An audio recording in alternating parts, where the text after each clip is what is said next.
그리스도의 이름으로 기도드렸습니다. 아멘.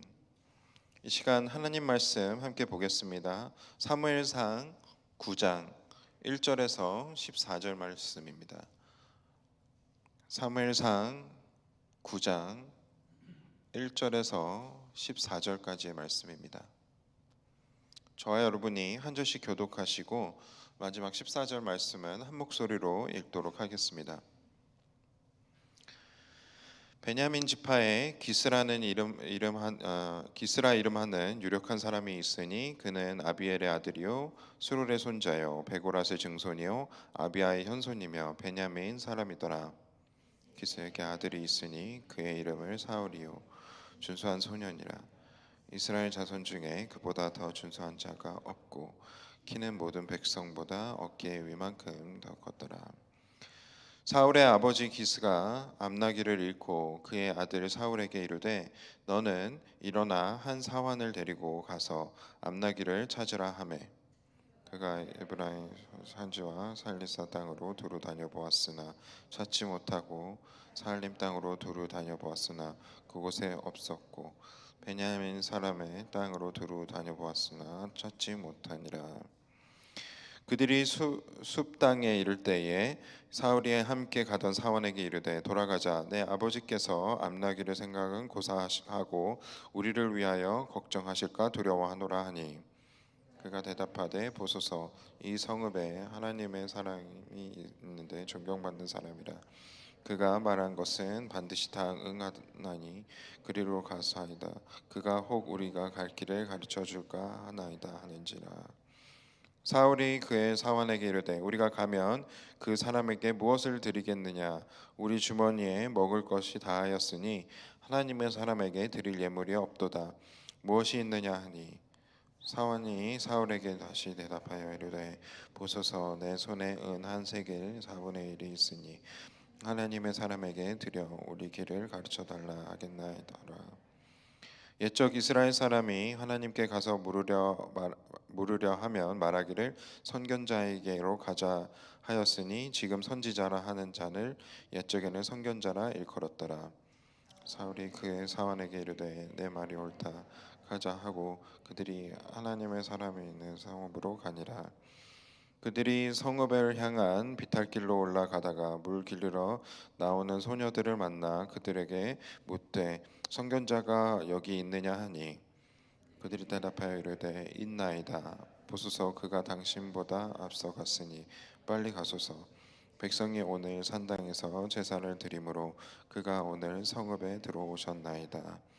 당신들이 성읍으로 들어가면 그가 먹으러 산당에 올라가기 전에 곧 만나리라. 그가 오기 전에는 백성이 먹지 아니하나니 이는 그가 제물을 축사한 후에야 청함을 받은 자가 먹음이니라. 그러므로 지금 올라가소서 곧 그를 만나리이다 하는지라. 그들이 성읍으로 올라가서 그리로 들어갈 때에 사울이 매일 아침 산당으로 올라가려고 마주 나오더라. 아멘. 우리의 삶을 믿음의 눈으로 바라볼 때에 작은 아주 우연 같은 일들이 돌이켜 보면 그것이 결국 하나님의 크신 섭리 안에서 우연 없이 일어나서 결국 하나님의 계획 안에 일어나는 일들임을 깨닫게 됩니다. 그것들을 생각해 볼 때에 우리가 매일매일 만나게 되는 사람들이 참 많은데요. 우리가 운명적인 만남이라고 생각을 해 볼 때에 우리의 삶 안에서 가장 운명적인 만남은 무엇일까? 라고 생각을 해보면 그것은 우리의 가족이 아닐까 생각이 듭니다. 우리의 배우자 그리고 우리의 자녀들 그만큼 운명적인 만남이 어디 있겠습니까? 그리고 그와 더불어서 우리가 매일매일 아주 잠시 스쳐 지나가는 만남이 그것들까지도 우리의 삶에 많은 영향을 주고 있는데 그렇게 그런 것들을 우리가 생각해 보고 하나님의 섭리에 집중을 하게 되면 우리가 매일매일 겪게 되는 그런 모든 만남 속에서 역사하시는 하나님을 발견하는 은혜가 있습니다. 성경에서는요, 우리가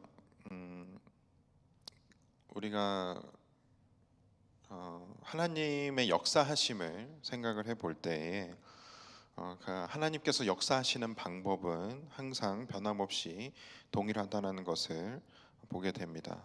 그것은 특별히 하나님께서 누군가를 택하시고 또 세우셔서 사용을 하실 때에는 항상 낮은 자를 들어 쓰시는 것들을 우리는 성경 말씀 안에서 수도 없이 발견을 하게 되죠. 어, 그런 상황 속에서 하나님께서는 이 하나님께서 통치하시는 나라인, 하나님께서 왕이신 나라인 이 이스라엘 백성들은 그들이 눈에 보이는 왕을 하나님께 요구하기 시작을 합니다.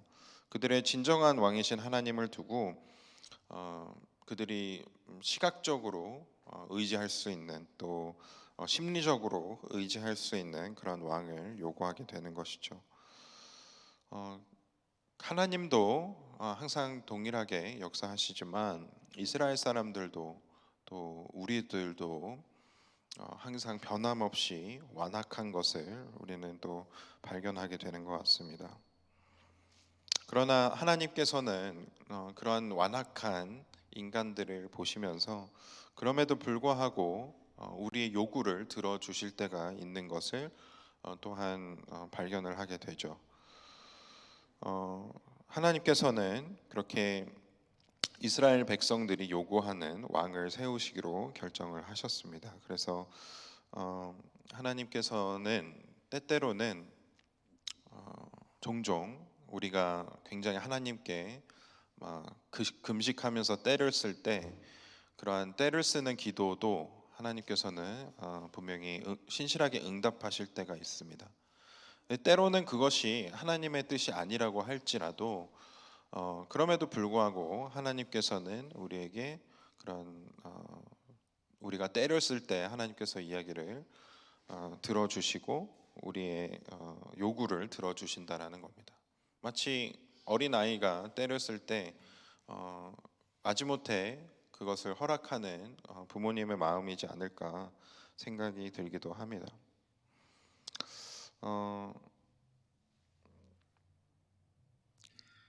사무엘상을 통해서 그 하나님의 크신 계획 안에서 우리가 배워야 할 것이 있을 때에 우리의 요구를 들어주시는 그런 하나님을 여러분들이 발견을 하게 되는 은혜가 있기를 소망을 합니다. 그렇게 하나님께서는 우리의 삶을 이끌어 가실 때에 우리가 운명적인 만남을 가질 수 있도록 하실 때가 많이 있습니다. 그만큼 누군가 한 사람을 딱 만났는데 그 사람으로 인해서 나의 인생이 완전히 변화가 된다든지, 또한 반대로 어떤 한 사람 때문에 내가 너무나도 안 좋은 영향을 많이 받아서 나의 삶이 망쳤다라고 생각이 들기도 하는데요. 그러한 중요한 나의 삶에 있어서 중요한 영향을 주는 사람들 때문에 우리의 삶은 계속해서 변화되기 시작을 하고 또 우리의 성품과 또 성격도 만들어지는 것이 사실입니다. 그렇게 한 사람 한 사람 우리가 만남을 가지면서 우리의 삶이 만들어져 가는데요. 그런데 그런 사람을 만나는 과정들을 우리가 돌이켜 보면 그것들이 참 우연 같지만 사실은 그것이 우연이 아닌 하나님의 섭리 안에서 하나님께서 이끌어 가시는 사건들임을 우리는 알아야 한다라는 것이죠. 그런 것을 우리가 집중하면서 하나님의 뜻에 집중하면서 하나님이 특별히 이러한 만남들을 통해 나에게 무엇을 가르쳐 주고자 하시는지를 우리가 살펴보면서 그 만남들을 우리가 가질 때에 그러한 일들을 통해서 우리가 하나님과 동행할 수 있는, 또 하나님의 크신 섭리를 우리가 깨달을 수 있는 그러한 큰 은혜도 우리의 삶에 찾아올 줄로 믿습니다. 나의 생각보다 훨씬 앞서서 하나님께서는 그 뜻을 이루십니다. 그렇게 정말 작은 우연 같은 그러한 사건들이 사실은 하나님의 신실한 계획 속에서 일어난 모든 일들이고, 그것이 합력해서 우리에게 반드시 필요한 일들이 되어져 간다라는 것이죠.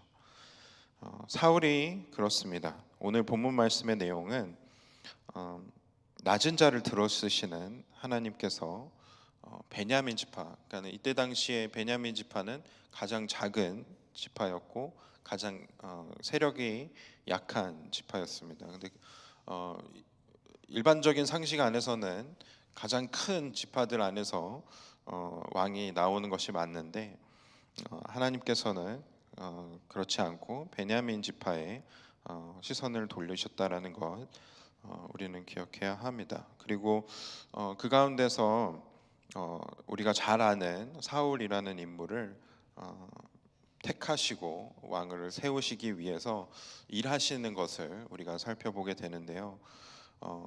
이 사울이 앞으로 이제 갖게 되는 그런 모든 만남들이 사실은 우연이 아니라 그것이 결국 하나님의 섭리 안에서 일어나는 만남들이고, 그 만남들로 인해서 결국 사울이 이스라엘의 첫 왕으로 세워지게 되는 사건들을 우리는 목격을 하게 되는 것이죠. 우선 다시 본문 말씀으로 돌아가 보면 하나님께서 사울을 사무엘과 만남을 가지시기까지 일어나는 몇 가지 사건들이 있습니다. 그 중에 첫 번째는 사울의 아버지가 암나기를 잃어버린 사건이죠. 우리가 가장 아끼는 것들, 우리가 큰 또 재산이라고 생각하는 것들을 잃어버릴 때에 굉장히 걱정과 근심이 가득 차게 됩니다.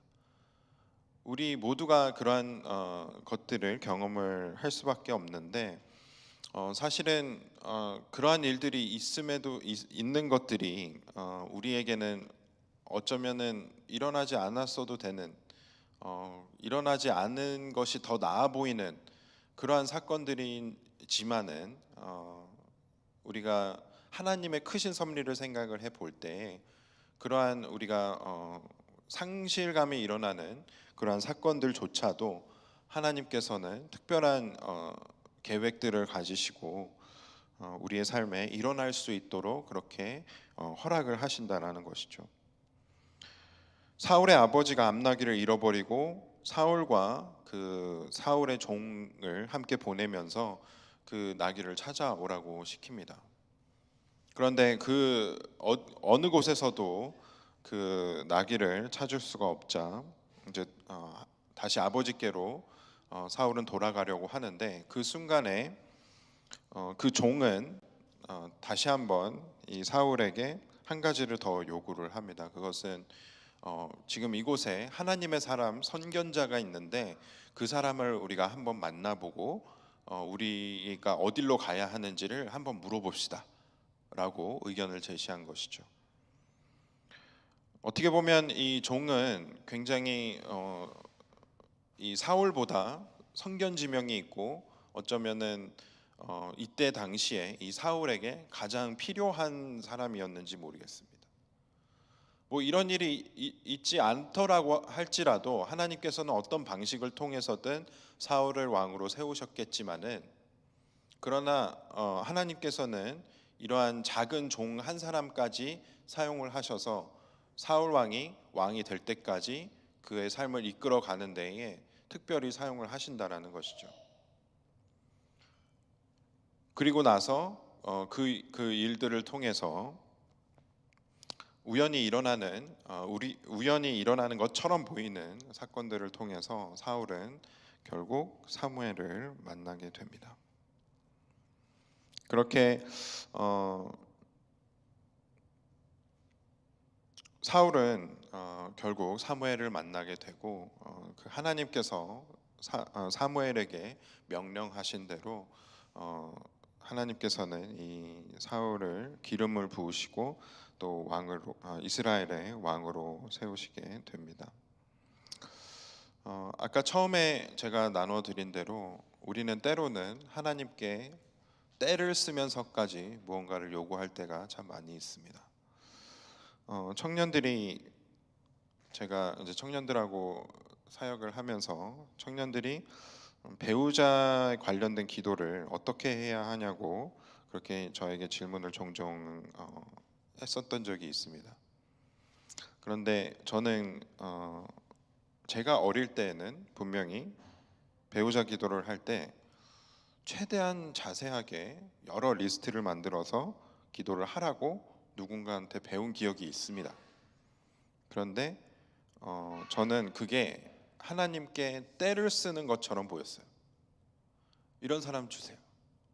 이런 사람 만나게 해주세요. 그러면 제가 행복할 것 같습니다.